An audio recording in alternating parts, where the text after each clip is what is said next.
The colder pattern will be stretching out. I'm meteorologist Don Paul. Welcome to my podcast, Don Paul's Bits o' Blather on weather, climate, and a colder pattern which looks like it may last longer than it had been looking just a couple of days ago. In fact, we'll get to that, but just 2 days ago, it was looking as though a southwest flow on Thursday would get our temperatures back to the mid and upper 40s. That is postponed for quite some time to come.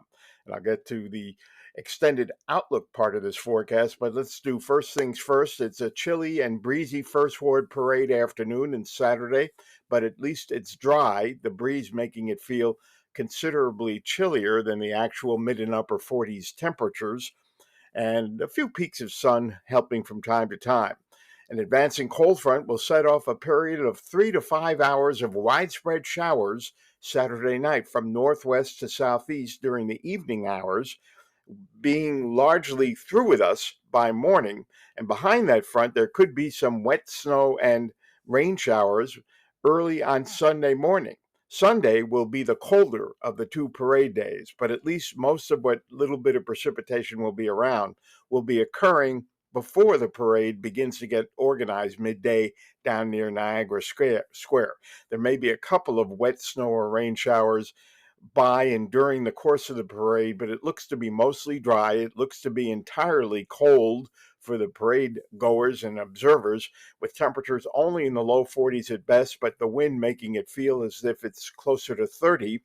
And some peaks at the sun will help a little bit. We have had colder parades than this one will be, but we've had warmer ones too. Then the cold will be deepening with another cold front crossing the region by and during Monday, setting off more widespread snow showers. Behind the front, lake effect snow on a west northwest flow. No, I think your shovels can stay put. I actually had someone ask me the other day, does this mean there could be a special ski day setting up, say, at Holiday Valley early next week? I don't think so, but there could be enough snow to coat the hills with a thin veneer of snow on the grass at least Monday, and maybe a little on Tuesday as well. Temperatures only in the mid 30s on Monday, but a significant wind chill on a gusty west northwest wind, even with some sunny breaks, going to feel like the edge of winter. Tuesday, we're in the mid and upper 30s. It looks like the upper 30s on Wednesday. We might touch 40, limited sunshine. But a couple of days ago, it was appearing that a southwest flow would return to Western New York by Thursday and get our temperatures back up to the mid and upper 40s. And now it appears another reinforcing shot of modified Arctic air will keep our Thursday high in the low to mid 30s. So that's quite a setback compared to the forecast I gave you a couple of days ago, but I might as well get it out there well ahead of that event, if you can call it an event. Mid and upper 30s next Friday, and it does look as though some modest moderation will be setting up next weekend. Not spring like, but temperatures getting back to the low and then mid 40s by next Sunday. Some hints of this minimal moderation holding into the beginning of the last week of the month.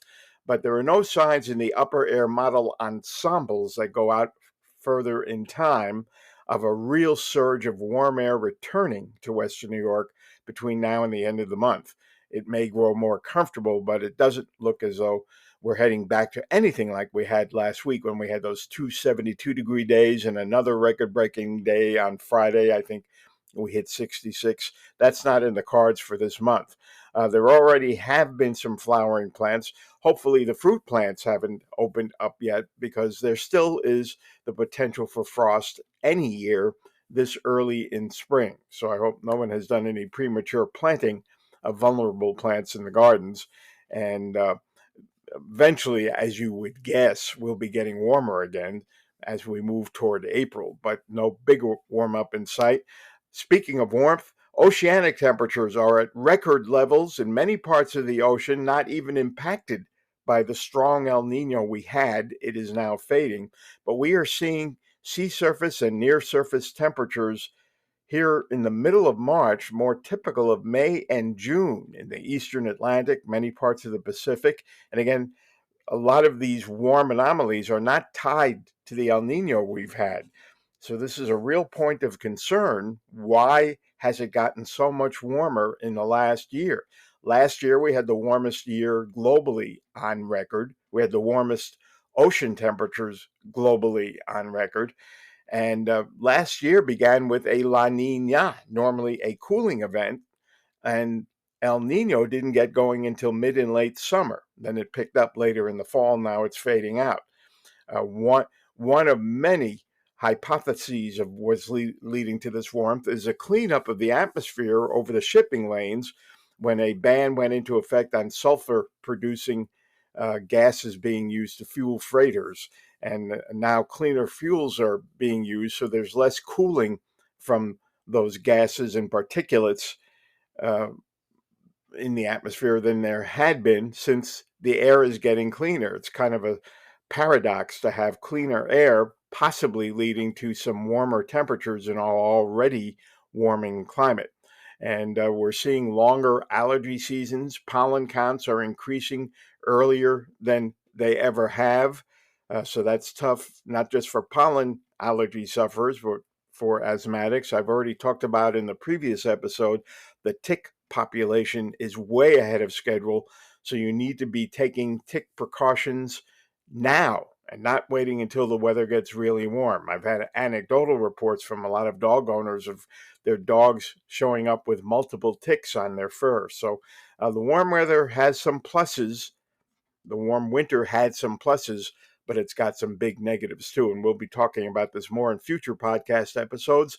Thanks for following. Thanks for sharing. I'd like to see the growth on this podcast speed up a little. It has really slowed down to a crawl. And the work that goes into researching my bladder takes a little time. So I hope more of you will be sharing. Thanks.